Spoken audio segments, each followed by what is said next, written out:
लेकिन भगवान जैसे ही श्री अवध में पुष्पक विमान से उतरे तो भगवान श्री राम ने देखा तो उदास हो गए। देखिए, सब प्रसन्न हैं, लेकिन श्री राम जी उदास हैं। सब प्रसन्न हैं, यहाँ तक कि 14 वर्ष जो है भरत जी उदास रहे हैं। तपस्या तो की उन्होंने, लेकिन 14 वर्ष तक उदास रहे।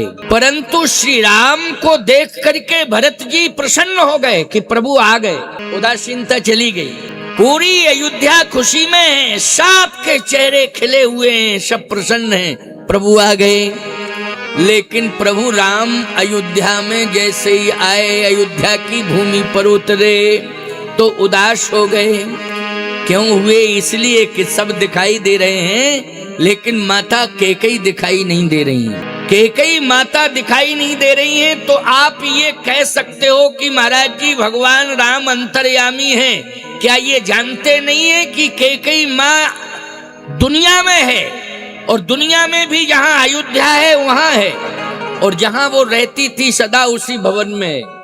क्या जानते नहीं है प्रभु राम? फिर उदास क्यों हैं? उदास इसलिए हैं कि सारी जनता ने राम को तो स्वीकार कर लिया, लेकिन 14 साल बाद भी अम्बा कैकेयी को अयोध्या की जनता ने स्वीकार नहीं किया है। तभी तो वो समूह में नहीं है। यदि वो अयोध्या वासियों के समूह में, जहां माता कौशल्या खड़ी हैं, जहां माता सुमित्रा खड़ी हैं, वहां कैकेयी माँ को भी खड़ा होना चाहिए था। लेकिन यदि वो नहीं है, इसका मतलब उपेक्षित है। भगवान ने कहा कि मुझे ये पसंद नहीं है। सबसे पहले माता कैकेयी के पास गए प्रभु राम। जैसे ही माता कैकेयी के पास पहुंचे तो वास्तव में बहुत दुखी है। बस केवल मंद स्वर में राम राम राम राम राम राम कह रही। बहुत धीमी गति है, शब्द सुनाई नहीं दे रहे हैं। पास में जब प्रभु राम ने सुना तो धीमी गति से उसकी श्वासाओं से निकल रहा था राम राम राम। प्रभु राम ने कहा कि जिसका नाम मैया ले रही हो वो राम तो आ गया है। जैसे कैकेयी अम्बा ने ये सुना, बस नेत्र खुल गए, जी भर के राम को देखा और हृदय से लगा लिया।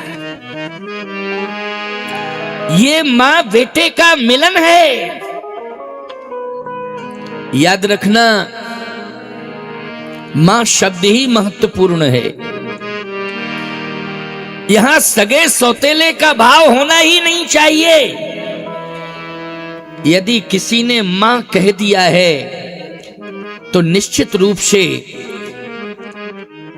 यदि नारी के वेश में कोई आत्मा खड़ी हुई है, अगर आवाज उसके कान में पहुंच गई मां, तो याद रखना स्नेह की धारा अपने आप निकल पड़ती है। ये केवल भारत की नारी समझ सकती है इस भाव को, इस मर्म को। इसलिए आर्यावर्त की वो नारी महान है, माता कैकेयी, कि जैसे ही मां शब्द श्री राम के मुख से निकला तो स्नेह की धारा निकल पड़ी। आंखों में भी आंसू हैं, उनमें भी स्नेह बह रहा है, स्नेह निकल रहा है। और जब हृदय से लगाया है राम को, उस स्नेह का वर्णन तो सरस्वती नहीं कर सकती है। सरस्वती में क्षमता नहीं है कि उस स्नेह का वर्णन करे। ताहि प्रबोध बहुत सुख दीन्हा। इसका मतलब है कि जितना 14 साल का दुख है कैकेयी मां के पास, भगवान राम ने अपने शब्दों से माता कैकेयी के संपूर्ण दुख को दूर कर दिया, इतना सुख प्रदान कर दिया। ताहे प्रबोध बहुत सुख दीना, बहुत शब्द आया है, इतना सुख दिया है। ये बहुत अद्भुत प्रसंग है, इसलिए बहुत ध्यान से सुनना, क्योंकि एक कैकेयी अम्बा के भावों की धारा, ये भावों की धारा बह गई, प्रवाह चल रहा है, उसी में मैं भी डूबने जा रहा हूं। इसलिए बहुत आनंद के साथ सुनना, इससे प्रेरणा बहुत मिलेगी। प्रेरणादायी प्रसंग है ये। इस प्रसंग को सामान्य रूप से मत लेना। व्यस्तता तो रहती है और व्यस्त जीवन सबका है, लेकिन फिर भी हमें कुछ ऐसी बातें सुनना चाहिए कि जिससे हमारे अंतर मन की व्यथा दूर हो। हमें ऐसी चर्चाओं को अवश्य सुनना चाहिए, क्योंकि ऐसा संसार में कोई व्यक्ति नहीं है जो अंतर मन में दुखी ना हो। सब दुखी हैं, लेकिन अगर दुख दूर होता है तो केवल सत्संग में ही दूर होता है। व्यथा भी समाप्त होती है तो राम कथा से समाप्त होती है। इसलिए एक एक शब्द को बहुत ध्यान से सुनना। ताय प्रबोध बहुत सुख दीना, बहुत सुख दिया।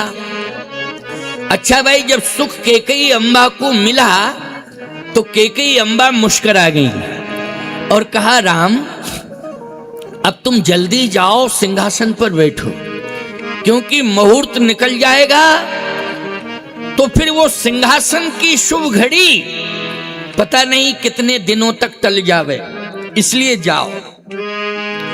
भगवान राम ने कहा, मैया आपको साथ लेकर के मैं जाऊंगा, आपको साथ लेकर जाऊंगा और आपको मैं वहां खड़ा करना चाहता हूं जिस सम्मान की भूमि पर मां कौशल्या और मां सुमित्रा खड़ी हैं। समूह के अंदर, समाज के अंदर उसी सम्मान की भूमि पर मैं आपको खड़ा करना चाहता हूं, जिससे सारी दुनिया ये देख ले कि जो सम्मान कौशल्या अम्बा का है वही सम्मान कैकेयी अम्बा का है। कैकेयी ने कहा कि राम तुम अब इन बातों में मत आओ, और ये बहुत बड़ा प्रपंच है और इसमें कहीं अगर तुम फंस गए तो राम राज्य फिर टल जाएगा। भगवान राम ने कहा कि एक बार नहीं 100 बार टल जावे राम राज्य, बस इतना ही तो होगा कि राम राजा नहीं बन पाएगा, लेकिन मैं आपको सम्मान दूंगा और सम्मान की भूमि पर आपको स्थापित प्रतिष्ठापित करूंगा। कैकेयी ने कहा कि राम तुम्हारे सामने धर्म संकट आ जाएगा, यदि तुम मुझे ले चलोगे तो मैं विवश होकर के ये कहूंगी, राम मैं तुम्हारी बात नहीं मानूंगा। तुम्हें बुरा लग जाएगा, क्योंकि अभी तक मैं तेरी हर बात को मानती रही। ये वनवास में भी मैंने तेरी ही बात मानी है राम, इसलिए मैंने वनवास मांग लिया। मेरी कोई इच्छा ही नहीं थी, ना मुझे कोई लेना देना था वनवास से, लेकिन राम की चाह सोई हुई। तुझे जो करना था वही मैंने करके दिखा दिया। तो कार्य तो तेरा था, लेकिन मैं माध्यम बन गई तो मैंने कर दिया। कुछ भी हुआ हो, मेरा अपमान, मुझे इसकी चिंता नहीं, लेकिन अब मुझे मत ले जाओ मां। क्यों मैया, बात क्या है? बात यह है कि अगर मैं जाऊंगी तो एक व्यक्ति नहीं होना चाहिए वहां। अगर उस व्यक्ति को तुमने राम दूर कर दिया तब तो मैं पहुंचूंगी। यदि वो व्यक्ति उस समूह में होगा तो कैकेयी अम्बा ने कहा मैं बिल्कुल नहीं जाऊंगी।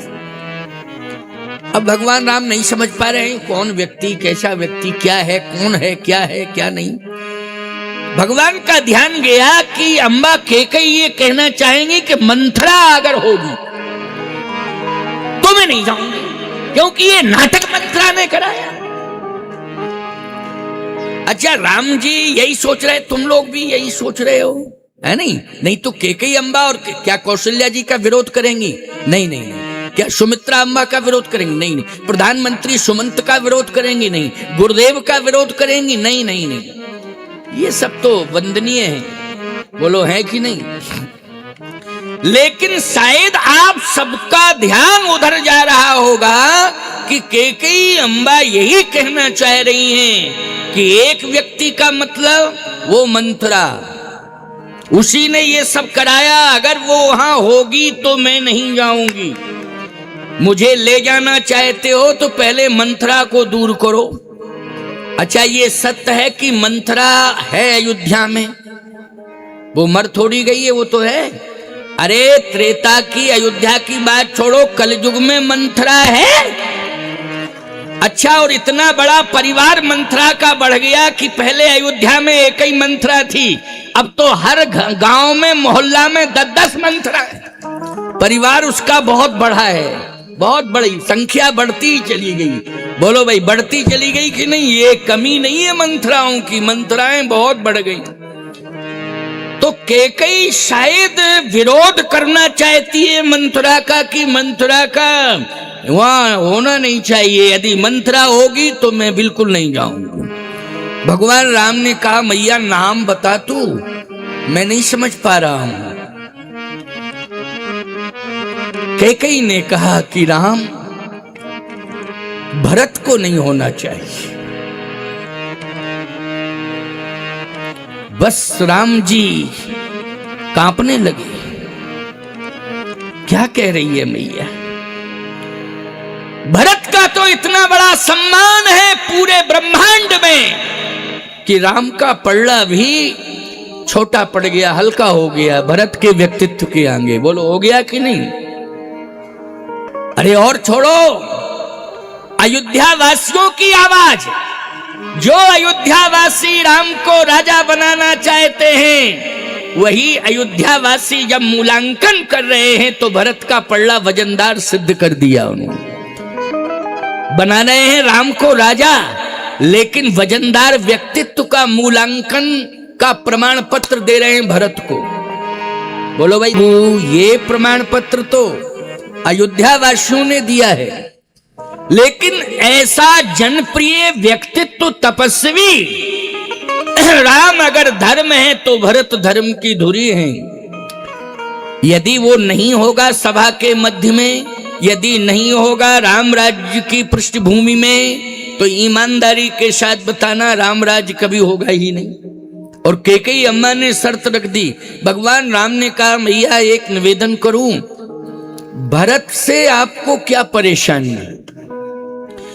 कैकेयी अम्मा ने कहा कि परेशानी यही है कि भरत ने ये प्रतिज्ञा की है कि जहां कैकेयी अम्मा होगी, जहां कैकेयी होगी वहां मैं नहीं जाऊंगा, जहां कैकेयी होगी वहां मैं नहीं जाऊंगा, भरत ने कहा है। तो मैंने भी इस कह दिया है कि जहां भरत होगा वहां मैं भी नहीं जाऊंगा, जहां भरत होगा वहां मैं भी नहीं जाऊंगी। अब वहां भरत होगा और राम तुम ले जा रहे हो मुझे। भगवान राम ने कहा, मैया भरत ऐसा नहीं है, लेकिन पता नहीं ये संतुलन भरत का वाणी का कैसे बिगड़ा। अब मैं इसकी जांच करूंगा और भरत से पूछूंगा और भरत को बताना पड़ेगा। यदि भरत मुझे संतुष्ट नहीं कर पाएगा मां, तो भरत मेरे कोप का भाजन बनेगा। अब बड़ी अच्छी बात है, सुनते जाओ, बात समझ में आ रही कि नहीं आ रही? राम राम है, इसलिए मैं कहना चाहता हूं कि हमेशा जिह्वा पर राम का नाम हो, और घर में कभी कोई विवाद खड़ा हो जावे तो रामायण खोल करके संवाद शुरू कर देना चाहिए, कोई विवाद रहेगा ही नहीं। रामायण घर में अवश्य होनी चाहिए, और विवाद के समय घर का कोई भी सदस्य रामायण को पढ़ने लग जावे, बस कुछ नहीं करना, भगवान के सामने रामायण खोल के बैठ जाना, कोई भी सदस्य बैठ जावे और बस आंखों में आंसू बहाते हुए रामायण पढ़ना शुरू कर देना। मैं चैलेंज के साथ कह रहा हूं, उसी क्षण घर का विवाद संवाद में बदल जाएगा। ये रामायण की ध्वनि का कमाल है, ये रामायण की ध्वनि का प्रभाव है। अब नहीं कर पाओ तो बको गाली, घर भर बके गाली, हमें क्या लेना देना है? बोलो भाई, एक गाली देता है तो दूसरा गाली देता, फिर तीसरा गाली देता, चौथा गाली गाली गाली, पूरा घर ही गलियारा बना दिया। क्यों भाई? घर क्या बना दिया? पूरा गलियारा बन गया है घर। इसलिए खबरदार, एक व्यक्ति का शब्द स्खलन हुआ है तो दूसरा व्यक्ति शब्द को संभाल ले, और यदि कोई किसी की नहीं सुन रहा है उस घर में, तो बस रामायण भगवान के सामने पढ़ने लग जाना, हनुमान जी वहीं बैठ करके रामायण सुनेंगे और संवाद बना देंगे, विवाद समाप्त हो जाएगा, विवाद संवाद में बदल जाएगा। बस करना है, इसलिए करो, नहीं तो गलती तुम्हारी मानी जाएगी। आओ ध्यान से सुन लो, बहुत बढ़िया बात है। भगवान राम ने कहा कि मैया मैं समझूंगा कि भरत ने ऐसा क्यों कहा। कैकेयी ने कहा कि मत पूछो भरत से, क्योंकि अब तैयारियां हो चुकी हैं और अभिषेक का समय आ गया है, बाद में कभी पूछना, अभी मुझे मत ले चलो। भगवान राम ने कहा नहीं, आपकी उपस्थिति में ही होगा राज्याभिषेक, लेकिन एक निवेदन करूं, क्या भरत को आप क्षमा कर सकती हैं क्या? आप मां हैं। कहा मैं कर दूंगी क्षमा, बस भरत जो है क्षमा मांग ले, मैं क्षमा कर दूंगी, लेकिन शर्त एक है, राम भरत को तुम विवश नहीं करोगे कि क्षमा मांग क्षमा मांग क्षमा। इसका मतलब है दबाव। बेटा यदि दबाव में आकर के मां बाप का सम्मान कर रहा है तो उसे धिक्कार है। बोलो है धिक्कार कि नहीं? कि रिश्तेदारों के दबाव में, पड़ोसियों के दबाव में, प्रभावशाली लोगों के दबाव में कि नहीं नहीं नहीं तुम्हें माँ बाप का सम्मान करना पड़ेगा, नहीं तो ठीक नहीं होगा, ये नहीं होना चाहिए। ये तो अंतर्मन का भाव है। बोलो भाई है कि नहीं? इसमें दबाव की क्या जरूरत है? ना तो माता पिता के स्वभाव पर विचार करना चाहिए, ना माँ बाप के दोषों को, बेटे को दोष गिनने का अधिकार नहीं है। याद रखना, दोषों की गिनती बड़े लोग करते हैं, छोटे नहीं करते हैं। और यदि छोटे कर रहे हैं, बड़े लोगों की दोष गिन रहे हैं, ये दुस्साहस है। ये क्या है? ये दुस्साहस है। इसलिए माता पिता तुम्हारे हैं, देवता हैं, उनके दोषों को मत गिनना, क्योंकि तुम संतान हो। इसलिए अगर तुमने माँ बाप का सम्मान बिना दोषों के देखे करना शुरू कर दिया तो भगवान अपने आप प्रसन्न हो जाएगा तुम्हारे ऊपर। कोई बहुत यत्न प्रयत्न करने की आवश्यकता नहीं है। राम भरत के ऊपर दबाव नहीं बनाना। यदि दबाव बनाओगे तो दबाव तो भरत स्वीकार कर लेगा, श्रद्धान्वित हो करके। भले ही एक बार वो हाथ जोड़ के कुछ न कहे, बस एक बार ही हाथ जोड़ ले, आंसू उसके निश्चित है कि अगर आत्मवेदना होगी तो गिर जाएंगे, तो मैं क्षमा कर दूंगी। और वाणी से कह दे तो कहने क्या। भगवान राम ने कहा कि भरत हठी नहीं है, भरत हठी स्वभाव का नहीं है। भरत तो इतना सरल है, इतना सरल है माता जी, कि आज सर्वत्र भरत की ही प्रशंसा हो रही है संसार में। प्रकृति भी भरत से प्रसन्न है। किए जाए छाया जलद सुखद बहे बरबात, जसमग भयो न राम कहां तस भा भरत जात। प्रकृति भी भरत का सम्मान करती है। पत्थर भी द्रवही वचन सुन कुलश पखाना, पुरजन प्रेम न जाए बखाना। पत्थर भी मुलायम की तरह कोमल हो गए, मोम की तरह कोमल हो गए, एकदम मक्खन की तरह मुलायम हो गए, मोम की तरह कोमल हो गए। पत्थर, चित्रकूट के पत्थर प्रमाण हैं कि मोम की तरह कोमल, मक्खन की तरह मुलायम। पत्थरों में इतना बड़ा परिवर्तन। इसलिए माँ इस बारे में ज्यादा नहीं सोचना है, भूल हो जाती है, लेकिन भूल का सुधार यही है कि भरत क्षमा मांगेगा। भगवान राम ने भरत को बुलाया।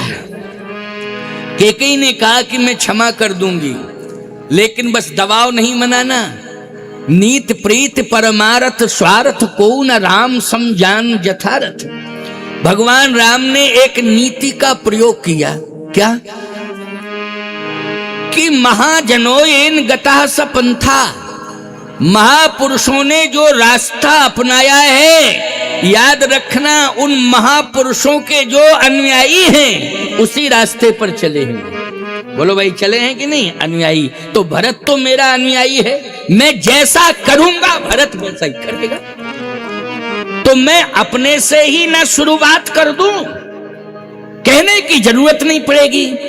तो भगवान, अच्छा इस बात को कैकेयी अम्बा नहीं समझ पा रही, क्योंकि नीति प्रीति परमारथ स्वार्थ को न राम समझान यथारथ। राम के समान तो कोई जानता ही नहीं है, चाहे जितना चतुर हो संसार में। भगवान ने कहा कि मैया मैया मैया 14 साल तक प्रणाम नहीं कर पाया। वैसे मैं नित्य प्रणाम करता था, लेकिन मजबूरी थी, 14 साल बाद लौटा हूं तो आज 14 साल का थोक में प्रणाम करूंगा। कैकेयी बोली कर ले राम, इसमें क्या दिक्कत की बात है, कर ले कोई बात नहीं। और मैया 14 साल का थोक में प्रणाम करूंगा तो मैं जब तक प्रणाम करने में गिनती नहीं गिन लूंगा तब तक उठूंगा नहीं, पड़े ही रहूंगा। मैं स्वयं गिनती करूंगा कि हाँ हमारा 14 साल पूरा हो गया है। एक एक दिन का प्रणाम मैं गिनूंगा और साष्टांग प्रणिपात करूंगा, पड़ा रहूंगा। एक एक दिन का प्रणाम उसकी गिनती करूंगा मैं, और जब पूरे हो जाएंगे तब मैं अपने आप खड़ा हो जाऊंगा। तू मत कहना कि राम खड़े हो जाओ। कैकेयी बोली नहीं कोई बात नहीं। अच्छा राम जी सोच रहे जब मैं पड़ा रहूंगा तो भरत अपने आप ही, कहने की जरूरत ही नहीं पड़ेगी, ना तो कुछ कहना पड़ेगा ना दबाव बनाना पड़ेगा, है ना। ये है श्री राम की युक्ति। इसलिए एक बात आपको बतावें, गृहस्थी भी युक्ति से ही चलाई जा सकती है, राज्य भी युक्ति से ही चलता है। और आपको एक बात बतावें, जीवन भी अगर युक्ति से चलाओगे तो बरसों जिंदा रह जाओगे, वरना पता नहीं कहां दुनिया से चले जाओगे। युक्ति से जीवन को भी चलाया जा सकता है। ये जीवन को ऐसे नहीं जिया जा सकता है, इसको युक्ति से जिया जा सकता है। बोलो भाई है कि नहीं युक्ति। राम जी ने कहा मैया मैं कुछ भी नहीं कहूंगा भरत से, लेकिन भरत को बुलाया गया। जैसे ही भरत जी आए तो भगवान राम भरत के आने के पहले साष्टांग मां के चरणों में गिर पड़े। अब भगवान देख रहे हैं कि भरत आएगा और मुझे देखेगा, कहने की जरूरत नहीं, भाव में आ जाएगा और साष्टांग प्रणाम वो भी करेगा। वास्तव में जैसे ही भरत जी आए, भरत जी भी साष्टांग। धीरे से भगवान ने देखा, कहा बन गया काम, बन गया। हम तो पहले भी जानते थे, प्रभु राम ने कहा कि भरत वास्तव में मैं जैसा कर रहा हूं वैसा ही करेगा। महाजनों इन गता शपंथा, महापुरुषों ने जो किया है वही तो हम कर रहे हैं। साष्टांग। अंतर इतना था कि भवन के अंदर राम जी पड़े थे और भवन के बाहर दरवाजे के बाहर भरत जी पड़े थे, इतना अंतर था। धीरे से भगवान ने देखा और भगवान जो है तुरंत जो है उठ के बैठ गए। कहा मैया भरत, कहे भरत तो वो आ गया है। भगवान समझ रहे थे कि आ गया, लेकिन फिर मैया भरत, कहे भरत तो आ गया है, क्या कर रहा है। कहे देखो देखो पढ़ा हुआ है। कहा मैया मैंने तो नहीं कहा भरत से, लेकिन आपको देख करके साष्टांग हो गया, इसका मतलब है समर्पण हो गया आपके चरणों में। कैकेयी ने कहा भरत भवन के बाहर पड़ा है, ये क्या कन्फर्म है कि मुझे प्रणाम कर रहा है कि राम तुम्हें प्रणाम कर रहा है? ये क्लियर कैसे होगा? क्यों भाई भवन के बाहर है। भाई मंच पर इतने संत वक्ता विद्वान बैठे आप लोग सब, किसकी श्रद्धा किसके प्रति है?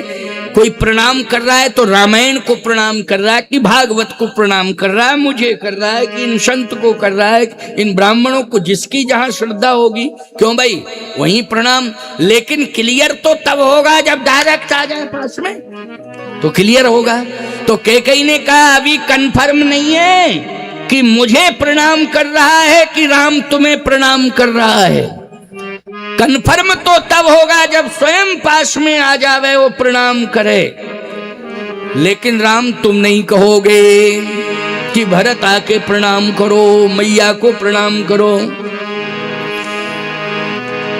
मैया मैं इतना तो कह ही सकता हूं कि भरत तुम भवन के अंदर आ जाओ, इतना तो कह सकता हूं। हां इतना तो कह सकते हो, क्योंकि जहां राम है वहां भरत को आने का अधिकार कह सकते हो। भगवान राम ने कहा भरत अंदर आओ। बाहर क्यों खड़े हो और बाहर से प्रणाम क्यों कर रहे हो? उठो। खड़े हो नहीं, उठो अभी, क्योंकि पड़े हैं भरत जी। उठो, अंदर आओ। ये नहीं कहा प्रणाम करो अंदर आके, अंदर आओ। भरत जी ने कहा कि प्रभु क्षमा करना, मैं अंदर नहीं आऊंगा।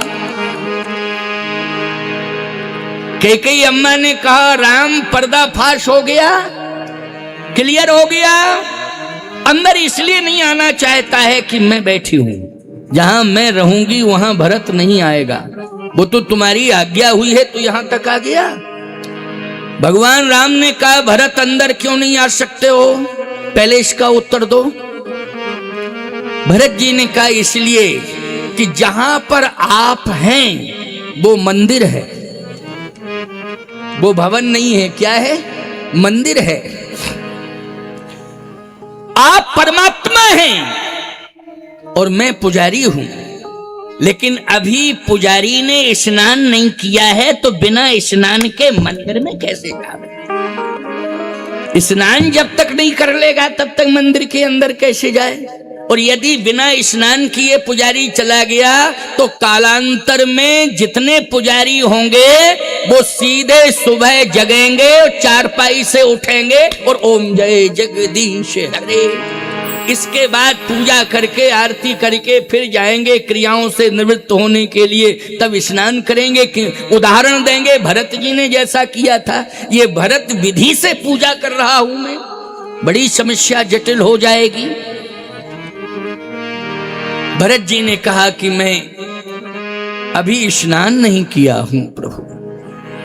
भगवान ने कहा सरजू मैया सामने हैं, जाओ स्नान करके आओ। 1-2 किलोमीटर दूरी नहीं है, बिल्कुल सरजू के तट पर ही अयोध्या। और जो भवन कैकेयी अम्बा का है, एकदम खिड़की खोलिए तो सरजू मैया का दर्शन हो जाओ। कहा जाओ स्नान करके आओ। इसलिए कैकेयी मैया को किसी ने 14 साल देख नहीं पाया, बिल्कुल किनारे ही तो भवन, इसलिए सबसे पहले स्नान करके अंदर हो जाती थी, कोई देख ही नहीं पाता था। अच्छा, एक इसमें भाव और है, क्या कि महारानियों के स्नान आदि, जैसे सरोवर हो चाहे नदी हो, वो बात अलग है कि भैया आज बाथरूम आदि अंदर स्नान घर हैं, अलग बात है। लेकिन सरोवर और यदि नदी में स्नान महारानियां करती हैं तो उनकी एक स्नान की मर्यादा रहती है। अयोध्या बिल्कुल सरजू के तट पर है, इसलिए जहां कौशल्या जी का भवन है अंदर से ही घाट बना हुआ है सरजू स्नान का। कौशल्या अम्बा के, सुमित्रा अम्बा, कैकेयी अम्बा, ये जितने भी भवन हैं अंदर से ही घाट बने हुए हैं कि मर्यादा में स्नान करके अंदर से ही वो भवन में प्रवेश कर जाएं। बोलो, ये परंपरा होती थी, इसका प्रमाण है। अभी काशी चले जाइए, काशी नरेश का जो किला है गंगा के पावन तट पर, वहां महल के अंदर तक घाट बना हुआ है। समझ रहे हो कि नहीं? महल के अंदर तक घाट बना हुआ है। इसलिए कैकेयी अम्बा को कौन देख पाता जब भवन के अंदर ही स्नान करके सरजू मैया में स्नान करके बैठ जाती थी, किसी की निगाह कहां पड़ेगी? तो सावधानी से मेरी बात को सुनना, बहुत महत्वपूर्ण बात बता रहा हूं। कैकेयी अम्बा जिस भवन में रहती है सामने ही सरजू मां का प्रवाह है। भगवान राम ने कहा जाओ स्नान करके आओ। अब भरत जी ये तो कह नहीं सकते कि मैं स्नान नहीं करूंगा, जाना पड़ेगा, प्रभु की आज्ञा है तो जाना पड़ेगा। भरत जी जा रहे हैं। जैसे ही सरजू मैया में स्नान किया तो रोते रोते कहा, मैया 14 साल पहले मैंने सरयू जल हाथ में लेकर के अयोध्या वासियों के समक्ष ये प्रतिज्ञा की थी कि मैं सरयू जल को साक्षी करके कहता हूं, सरयू मैया की कसम खा के कहता हूं कि जब तक जिंदा रहूंगा इस संसार में कैकेयी मां के पास नहीं जाऊंगा और कैकेयी मां से बात नहीं करूंगा। लेकिन मैया कसम आपकी खाई थी, अब क्या होगा? प्रभु बार बार कह रहे हैं तो क्या होगा? सरजू मैया ने कहा कि मेरी कसम खाई थी, मैं अपनी कसम वापस ले रही हूं, जैसा प्रभु कहें वैसा तुम करो। मेरी कसम खाई थी मैं वापस ले रही हूं। मेरी कसम का कोई दोष नहीं लगेगा, ये मैं कह रही हूं। इसलिए जैसा प्रभु कहें वैसा करो भरत जी आप। भरत जी ने कहा इसका मतलब यह है कि लाइन क्लियर होती जा रही है, परंतु बात यह है कि हमारा हृदय स्वीकार नहीं कर रहा है। लेकिन सरजू मैया ने भी लाइन क्लियर कर दी है और बड़े भैया ने भी लाइन क्लियर कर दी है और मैया भी तैयार है। सब कुछ क्लियर ही क्लियर है, कहीं कोई बाधा नहीं है। लेकिन भले ही सब कुछ हो रहा हो, सब कह रहे हो, लेकिन मेरा हृदय अभी भी स्वीकार नहीं कर रहा है। सुनते जाओ, बात समझ में आ रही है कि नहीं आ रही है? हाँ, समझ में आ रही है, तभी तो तुम सुन रहे हो। नहीं, आज के जमाने में कोई किसी की नहीं सुनता है। बोलो, आज के जमाने की विशेषता यही है कि कोई किसी की बात सुनना नहीं चाहता है। और सही बात तो ये है, आश्चर्य है कि ये इतनी शांति से बैठे बैठे सुन रही हैं। नहीं तो हम खूब कहते सुन के जाओ, बैठो बैठो, हमारी बात मानो। तुरंत कहती सास ससुर की नहीं मानी, तुम्हारी क्या माने हम। अब हम क्या कर लेते, पंचायती राज्य है, स्वतंत्र भारत है, बोलो हम कुछ कह सकते थे क्या? इतना ही निवेदन कर सकते थे, नहीं सुन के जाओ। अगर ये कह देती सास ससुर की नहीं सुनी, तुम्हारी क्या सुने, तो हम कुछ भी नहीं, पलटवार नहीं कर सकते थे, कुछ कह नहीं सकते थे, शब्द भी दोबारा नहीं बोल सकते थे, क्योंकि हमारी मर्यादा है अपनी और आपके सम्मान की अपनी मर्यादा है। भले ही शब्दों से पलटवार हो, लेकिन निश्चित रूप से मर्यादा भंग हो जाएगी। शब्दों से ही पलटवार हो, न संत की मर्यादा रहेगी और न ही नारी जगत की मर्यादा रहेगी। इसलिए आपने इतनी समझदारी का काम किया है कि किसी भी महात्मा को, वक्ता को, व्यास को कहने की जरूरत नहीं पड़ी और तुमने पूरी तरह से निर्वाह कर लिया, यज्ञ सफल हो गया। इसमें सबसे पहला पुरस्कार मातृशक्ति को मिलना चाहिए। बोलो भाई, मिलना चाहिए कि नहीं? चलो, पुरस्कार में कोई वस्तु भले ही ना मिले, लेकिन हमारी वाणी तुम्हारे तक पहुंच गई है, यही पुरस्कार है, यही साधुवाद है, यही आशीर्वाद है, यही आशीर्वाद है तुम्हारे लिए। आओ सुनो, बड़ी बढ़िया बात हम सुना रहे हैं, इसको बहुत मन लगा के सुनना। भरत जी स्नान करके जा रहे हैं। भगवान राम ने कहा, मैया वैसे भरत हठी नहीं है, लेकिन इन शब्दों को सुनकर के मेरे मन में थोड़ा सा ये विचार आ गया कि नहीं, भरत जो है यहाँ हट कर रहा है, यहाँ लग रहा है कि हट कर रहा है, लेकिन आखिर बेटा ही तो है। अगर बेटा हट करता है तो बेटे को मनाती कौन है? माँ। कैकेयी ने कहा, माँ मनाती है। तो आखिर वो बेटा हट कर गया तो आपको ही मनाना पड़ेगा। लेकिन राम, तुम एक काम करो। क्या? मैं समझ रही हूं कि भरत नहीं आएगा, अंदर नहीं आएगा। राम, तुम्हारी भी मर्यादा चली जाएगी और भरत तो ये कह चुका है, जब चित्रकूट नहीं गया था तो भरत ने ये कहा था, जे अघ मात पिता सुत मारे, गाय गौठ महिषुरपुर जारे। जो गौशाला जलाने में पाप है, ब्रह्म हत्या करने में पाप है, माता पिता का अपमान करने में पाप है, बालकों की हत्या करने में पाप है, माता पिता के अपमान करने में पाप है, गौ हत्या में पाप है, गौशाला जलाने में, यज्ञशाला जलाने में पाप है।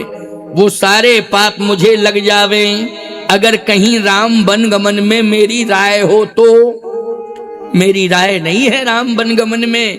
ये सारा का सारा दोष मैं स्पष्ट रूप से कह रहा हूं कि जननी तू जननी भई विदिशन कछुना बसाए, हंस वंश दशरथ जनक राम लखन से भाए, लेकिन जननी तू जननी भई विदिशन कछुना वसाए। बोलो भाई, सारा दोष भरत जी ने किसको दे दिया? माता कैकेयी को दे दिया। बोलो, दे दिया कि नहीं? ये हठी है, आज भी कहीं हट ना कर ले, लेकिन मैया तू आखिर क्या चाह रही है बताओ। कहा राम, राज्याभिषेक में बड़ी बाधा खड़ी हो जाएगी और मैं नहीं चाहती हूं कि राज्याभिषेक में बाधा खड़ी हो, तो इसके लिए एक समझौता कर लेते हैं। समझौता क्या? समझौता ये है कि भरत केवल अपने मुख से मां कह दे, बस मां। राम जी ने कहा कि ये तो बड़ी सरल बात है, भले ही अंदर ना आवे, प्रणाम ना करे, लेकिन मां कह दे तो मैं कह दूंगी बेटा तुझे क्षमा कर रही हूं। भगवान राम ने कहा ठीक है। अब भरत जी आ रहे हैं। भगवान राम ने कहा मैया अभी मेरा एक मन और हुआ, क्या तेरी गोद में बैठ जाऊं? क्योंकि 14 साल पहले तो खूब गोद में बिठाया, भले ही बेटा बूढ़ा हो जाए, लेकिन ईमानदारी के सामने बताओ, माँ के सामने तो बेटा ही होता है ना, बच्चा ही होता है कि नहीं होता है? माँ 100 साल की है, बेटा 72 साल का है। बोलो भाई, ईमानदारी से 72 वर्ष की आयु बुढ़ापे की आयु मानी जाती है कि नहीं? लेकिन वो माँ बूढ़ा नहीं मानती अपने बेटे को, बेटा ही मानती। मेरा तो बच्चा है, मेरा तो बच्चा है, क्योंकि वो बच्चा जिंदगी भर रहेगा। जब तक माँ जिंदा रहेगी तब तक वो बच्चा ही रहेगा, चाहे बूढ़ा हो जावे। इसलिए माँ मैं तेरी गोद में बैठ जाऊं? बैठ जा बेटा, कोई बात नहीं, बैठ। प्रभु राम माँ कैकेयी की गोद में बैठ गए। कहा मैया ये अपना हाथ मेरे सिर पर रख दे। मैया ने अपना हाथ प्रभु राम के सिर पर रखा। इतने में भरत जी आ गए। अब अभी तक मैया नहीं समझ पा रही है कि क्या लीला है ये। जैसे ही भरत जी आए तो भरत जी रुक गए। भगवान ने फिर ये नहीं कहा कि अंदर आओ, समझ गए हटी है, पता नहीं क्या माहौल बना दे। भरत जी खड़े हो गए। समझौता ये हो गया था कि वो मां कह दे। क्या कह दे? मां, बस मैं संतुष्ट हो जाऊंगी, क्षमा कर दूंगी। भगवान राम बैठे हैं मां की गोद में। मां अपना हाथ राम की के मस्तक पर रखे हैं। भरत जी से भगवान राम ने कहा भरत ये बताओ स्नान कर लिया? भरत जी ने कहा प्रभु कर लिया। मैं कहां बैठा हूं ये बताओ? मैं कहां बैठा हूं ये बताओ? मैया सुनना क्या कहता है। भरत जी ने कहा कि आप गोद में बैठे हैं। क्यों भाई, पंचायत निपट गई? सत्यता भी यही है, क्यों है सत्यता कि नहीं? गोद में बैठे ही हैं प्रभु, और भरत जी ठीक ही तो कह रहे हैं। कैकेयी ने कहा कि राम बहुत समझदार है ये, तुमने अपना दिमाग लगाया, तुमसे आगे इसका दिमाग लग गया। देख लो ये लीला, देखो अभी तुमसे आगे निकल गया। तुमने अपना दिमाग अपनी बुद्धि लगाई, लेकिन भरत की बुद्धि तुमसे आगे चली गई। उसने भी स्पष्ट जवाब दे दिया, और जवाब कोई गलत नहीं दिया है, सही ही दिया है ना। मैं कहां बैठा हूं? भरत बोले गोद में बैठे। भगवान बोले मैं भी कल्पना नहीं कर रहा था कि ये उत्तर मिलेगा, लेकिन मैया मैं सुनकर के आश्चर्यचकित हो गया हूं। लेकिन मैं थोड़ी सी और बात करूं। कैकेयी ने कहा बातें चाहे जितनी कर लेना, लेकिन अब ये मत कहना कि अंदर आके तुम प्रणाम कर। बातें चाहे जितनी कर लो। भगवान राम ने कहा नहीं नहीं नहीं नहीं, मैं और कोई बात ही नहीं कहूंगा, लेकिन थोड़ी सी बात कहूंगा। भरत ठीक है मैं गोद में बैठा हूं, लेकिन किसकी गोद में बैठा हूं? अब भरत जी ने कहा कि प्रभु के सामने नाम नहीं लेना है माँ का नाम नहीं लिया जाता है। याद रखना, कभी माँ के नाम की जरूरत पड़े तो पहले कान पकड़ लो। लेने के पहले क्या करो? कान पकड़ो ऐसे, अगर मजबूरी में लेना ही पड़े हैं। जैसे मान लो प्रयाग के मेले में तुम्हारी माँ गुम गई, अब हम मंच से कह रहे माँ का नाम नहीं लेना चाहिए, तो फिर वहां अगर अनाउंसर पूछेगा खोया पाया केंद्र में कि माँ का नाम बताओ, तो तुम कहो माँ माँ माँ माँ। महाराज जी कह रहे थे नाम नहीं लेना चाहिए। अब अनाउंसर कहे कि माँ माँ माँ कहाँ है, चलिए तेरा बेटा खड़ा है, काम चलेगा ऐसे? नाम लेना पड़ेगा, फलाने गांव की फलाने नाम से फला देवी कहाँ है, उनका बेटा इंतजार कर रहा है खोया पाया केंद्र में। बोलो पता लग जाएगा? लग जाएगा कि नहीं? अच्छा तुमसे पूछ रहे तुम्हारा पति खो जाए, पति का नाम भी पत्नी को नहीं लेना चाहिए? अगर खो जाए और तुम खोया पाया केंद्र में पहुंच जाओ, वो कहें क्या बात है, तो कहे वो खो गए। कौन? कह दो मऊरानीपुर के वो। अब बताओ भाई, वो करने से काम चलेगा? उस समय नाम बताना पड़ेगा। बोलो बताना पड़ेगा कि नहीं बताना पड़ेगा? इसलिए संकट के समय घर में आग लग जाए तो किसी का भी नाम ले सकती हो, ले सकते हो। बोलो भाई, यदि आतंकवादी किसी को घेर लें तो नाम से पुकारा जा सकता है। उस समय संकट है, समझ रहे हो कि नहीं? चाहे पुरुष हो चाहे स्त्री हो, उस समय छूट है। लेकिन सहज भाव में गुरु का नाम लेना, माँ का नाम लेना, पिता का नाम लेना ये उचित नहीं है। और यदि आवश्यकता पड़ जाए तो पहले कान पकड़ लो फिर नाम ले लो, तो दोष समाप्त हो जाएगा। हो जाएगा कि नहीं? बस इतना ही एक इसका उपाय है। आइए सुनिए मेरी बात को, ध्यान से सुनिए, ध्यान से सुनिए। प्रभु राम ने कहा ये बताओ भरत, मैं गोद में तो बैठा हूं लेकिन किसकी गोद में बैठा हूं? भरत जी महाराज ने विचार किया कि हमें बताना तो पड़ेगा ही, लेकिन युक्ति से बताऊं। युक्ति क्या आई? थोड़ी देर तक मौन रहे। भगवान ने कहा उत्तर क्यों नहीं देते हो, मैं किसकी गोद में बैठा हूं? भरत जी ने कहा कि आप अपनी मां की गोद में बैठे हैं। लो स्पष्टीकरण हो गया। आप अपनी मां की गोद में बैठे हैं, इसका मतलब है कि कैकेयी को मां के रूप में स्वीकार नहीं किया है। ये सत्य है कि भरत ने भी ये प्रमाणित कर दिया कि प्रभु राम की गोद में आप अपनी मां की गोद में बैठे हैं। राम की मां बना दिया। बोलो किसकी मां बना दिया? राम की मां।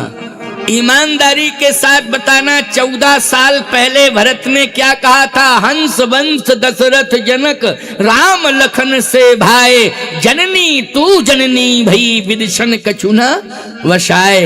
बोलो परिचय दिया था तो कश्मीर से परिचय दिया था, ननिहाल के परिवार से परिचय दिया था। जननी तू जननी भई विदिशन कछुना बसाए।